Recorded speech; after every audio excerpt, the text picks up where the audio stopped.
So if you want to delete your Instagram account, then what you need to do is first make sure that you have a stable internet connection. After that, you need to open up the Instagram application. Now you need to go with your profile, which is on the bottom right, and go with the upper right, which has that 3 horizontal lines. Tap on the account center. Once you're on your account center, you need to scroll down and go with personal details.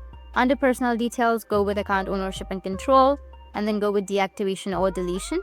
Now tap on your Instagram, and then tap on delete account and tap on continue. Now, if you have Threads profile linked to your Instagram, then the Threads profile will also be deleted. So you can go with continue, which is on the bottom. Select the reason why you would like to delete your account and then go with continue, and it will ask you for your Instagram password. You need to enter your password.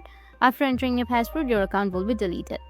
You'll have 30-day grace period in order to recover your account, but if you've not logged back into your account within that 30-day period, then your account will be permanently deleted. That's it, and if you have any questions, feel free to comment below. Thanks for watching.